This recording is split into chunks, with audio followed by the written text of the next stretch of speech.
ဘဝမှာအနုပညာလုပ်ဖို့အတွက်ခက်ခဲတွေကြားကစူးစမ်းနေရတဲ့အချိန်မှာလက်တွဲခေါ်ပေးခဲ့တဲ့ကျေးဇူးရှင်ဖြစ်သူတရုတ်ဆောင်နေတို့ကိုသတင်းကျွတ်မှာတွားရောက်ကာရဝပြုကြော်ခဲ့တဲ့တရုတ်ဆောင်ခန့်ကျော်မင်္ဂလာပါပရိသတ်ကြီးရှင်တရုတ်ဆောင်ခန့်ကျော်ကတော့ငယ်စဉ်ကလေးဘဝကလေးကကလေးတရုတ်ဆောင်တယောက်အနေနဲ့နုပညာလောကမှာအထိုက်လျောက်အောင်မြင်ခဲ့သူတယောက်ဖြစ်ပေမယ့်အရွယ်ရောက်လာတဲ့အချိန်မှာတော့နေရာတနေရာရဖို့အတွက်အခက်အခဲကြုံနေခဲ့ရတာလည်းဖြစ်ပါတယ်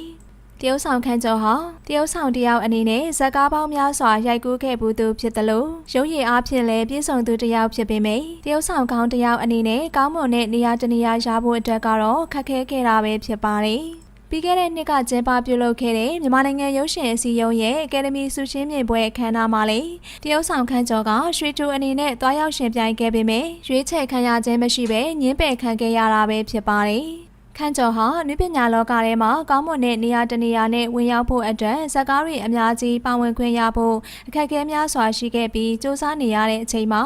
သူ့ကိုလက်တွဲခေါ်ပြီးတော့နေရာပေးပါဝင်ခိုင်းခဲ့တဲ့တရုတ်ဆောင်နေတို့ကိုကျေးဇူးရှင်တဦးအနေနဲ့သတင်းကြွမှာကာရဝပြုကြော်ခဲ့တာပဲဖြစ်ပါတယ်တရုတ်ဆောင်ခန့်ကျော်ဟာရေစက်တို့တီလည်းတခါတရံမဆုံစည်းတာဇလန်တွဲမှာတရုတ်ဆောင်နေတူရဲ့ငယ်ဘဝကိုတရုတ်ဆောင်ခွင့်ရရှိခဲ့တာဖြစ်ပြီးပရိသတ်တွေကလည်းတခဲနဲ့အားပေးခြင်းကိုခံခဲ့ရသလိုအဲဒီနောက်ပိုင်းမှာတော့ခန့်ကျော်ကအနုပညာလုပ်တွေကိုဇက်တိုက်လုပ်ကင်ခွင့်ရရှိခဲ့တာလည်းဖြစ်ပါတယ်ခန့်ကျော်ကကျွန်တော်ကိုရန်ပယ်လေးဆိုပြီးပရိသတ်တွေသိစေဖို့အခွင့်အရေးပေးခဲ့တယ်ကျွန်တော်ကိုယုံယုံကြည်ကြည်နဲ့တတိတရလက်တွဲခေါ်ပေးခဲ့တယ်အခုဆိုရင်အရင်ကလောက်မခက်ခဲတော့ပဲကျွန်တော်သာမကကျွန်တော်မိသားစုရောပြည်လည်နေနိုင်အောင်နေရာတစ်ခုရအောင်ဖန်တီးလန်းဖောက်ပေးခဲ့တဲ့ကျွန်တော်ရဲ့ကျေးဇူးရှင်ကိုကြီးနေတို့ကိုဒီနေ့မှာကတော့ခွင့်ရှာခဲ့လို့အရန်ပျော်ပါတယ်ငယ်ငယ်ကလေးကမြင်းစရာအဖြစ်ရှိနေပေးခဲ့တဲ့ကိုကြီး